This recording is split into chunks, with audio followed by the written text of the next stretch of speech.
Last time we looked at 4 types of background coloring in silk painting. The first was a simple flat fill, the second was a gradient, and the third was when you distribute tone and color rather loosely. And finally, the fourth was when you use this principle. You paint the center with approximately the same color as the main elements of your image and perhaps tonally making it lighter. And at the edges, as if to close the composition with a darker color. This is win-win option in which the balance is preserved in any rotation of your composition. And it doesn't matter whether it's a rectangle like mine, or a square scarf, or a long scarf, or sari, it always works.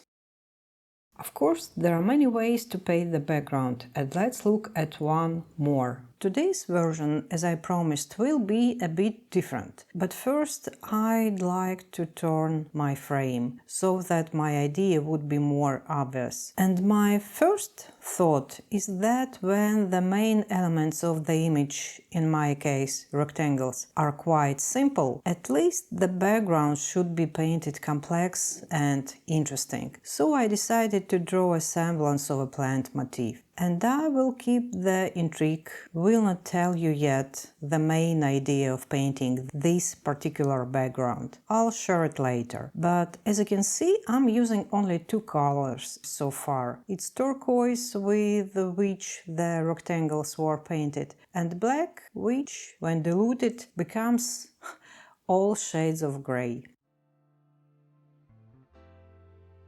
In some places I use a wet brush, somewhere a drier one.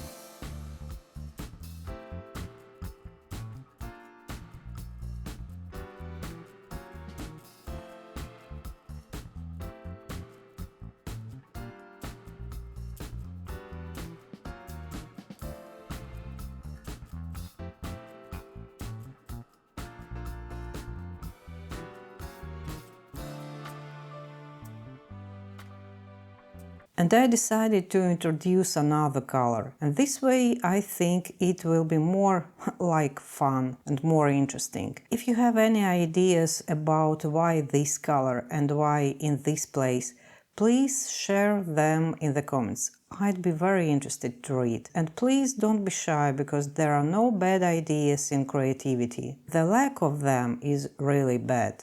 But let me slowly start to flesh out the idea of painting this background. This time I have a clearly defined bottom of the composition and the top, and the plant motif stretches from bottom to top. And this is an important point, because, for instance, in this work the plants grew from different places in different directions, and here it's from down to up. So it turns out that the bottom is strong and dark, which is logical if you want to stabilize the bottom.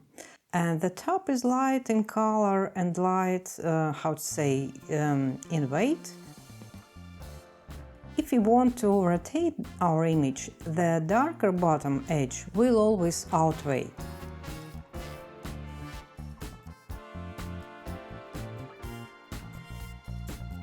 As you can see, I alternate between long strokes and short strokes, wet brush and dry brush. And still, I'd like to complete the composition a little bit. That is, darken it just a little bit at the top and sides, so that it's still kind of a finished and closed composition.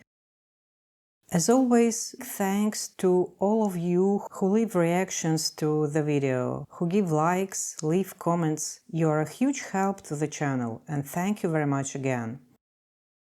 You see, this stem has been interrupted into this rectangle, and I'm going to prolong it.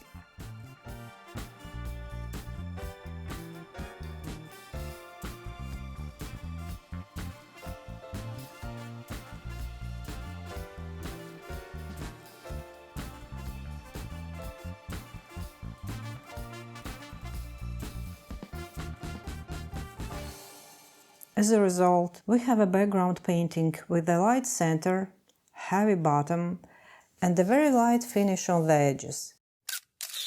Well, I wish you good luck with mastering your silk painting skills, and I'll see you.